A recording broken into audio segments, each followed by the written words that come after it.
I want to bring in now Jake Sherman, co-founder of Punchbowl News, and Tom Manger, former chief of the U.S. Capitol Police. And Jake, Punchbowl was first to report the administration's request for security funding for the executive branch, the judicial branch. And now we're just learning that Jeffries and Johnson are discussing how to protect members of Congress as well, many of whom have said that they too feel under threat and that they've canceled some of their public engagements in the wake of the shooting of Charlie Kirk. Do you think that this push by Jeffries and Johnson is what the members are going to be looking for here? Yeah, they'll be happy to hear that they're talking about it. But as Mr. Manger can talk about, I mean, this is an incredibly difficult thing to protect 535 members of Congress. What the House has done so far is effectively they've already started a pilot program to give $5,000 to members of the House to hire private security when they're effectively not on the clock. You're going out to dinner with your husband or wife or kids. You could hire somebody to protect you. That is not adequate, according to a lot of members of Congress. But I think a lot of the public does not necessarily realize is that members of Congress get on airplanes, they go home, and they, generally speaking, are not guarded by any sort of big police presence like Mike Johnson, Chuck Schumer, and the rest of the leadership, John Thune, the rest of the leadership are. So there's a big desire in the House of Representatives and the Senate, more in the House, to get something done in this funding bill. Yeah, that's a really good reminder, Jake. I've been on planes where I'm with members of Congress and have been surprised that they have no security detail with them. Tom, Speaker Mike Johnson says that all avenues are being explored with regard to security for members. Let's listen to what he had to say. We're looking into all options to increase security measures so that they have plenty of coverage for their residential security and their personal security as well. And I think we'll be able to handle that. It's a calculation that everyone makes when they step forward to serve the public, not unlike those who, serve our country in uniform. It takes a certain element of courage. It takes courage, especially in this heightened threat environment. What do you make of the Speaker's comment that it takes courage to serve as a member of Congress or in public life? And is there a degree of risk acceptance that's necessary to hold public office, especially in these polarized times? Do you think that what's being done, to Jake's point, is what's being done for these members of Congress enough at this point?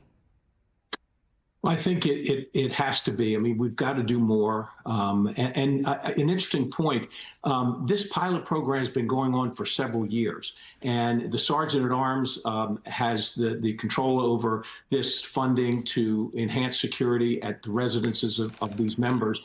Less than half, in fact, probably only about a third of the members of Congress have taken advantage of this program. I wonder now if that number will increase, that more and more of them will take advantage of this. But again, less than half have taken advantage of this program over the last couple of years. $58 million is really a drop in the bucket when you talk about both the judicial branch, which primarily is the U.S. Marshals Service. They protect the members of the Supreme Court. They protect federal judges. They protect the courthouses. But the rest of the executive branch, I mean, everybody knows about the Secret Service on the president, vice president, but the Secretary of State has his own detail. And these are employees from the State Department, the Defense Department. There's a number of agencies that have protective forces. And so if it's only $58 million, that's going to be pretty light in terms of making an investment that's meaningful. For the members of Congress, this is tremendously important because, and going to the first part of your question, this the number of threats that members of Congress get throughout the year is amazing. It is we have some members who have a higher profile that have dozens, if not hundreds, of threats against them. There's other members of Congress who don't have much of a national profile, but they still will at least get a handful of threats against them. So I think this is tremendously important that we protect them while they travel, we protect them while they're at home. And again, we have had recommendations in the past to them about getting a law enforcement liaison on staff. I know of several members, in fact, quite a few members who have ex-law enforcement folks driving them when they're in their home districts, so that they have at least a little bit more enhanced security. But there's so much that needs to be done in terms of security assessments, in terms of security plans, not just for the leadership, not just for big events, but for every single event that these members of Congress will attend. It feels like this is the tip of the iceberg on this whole topic of security. And Jake, this request for additional security funding comes in the middle of a debate over the government funding bill.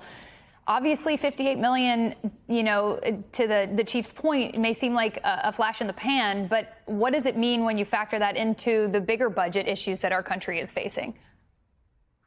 It doesn't mean anything, to be quite frank. It's almost no money, and the chief is right.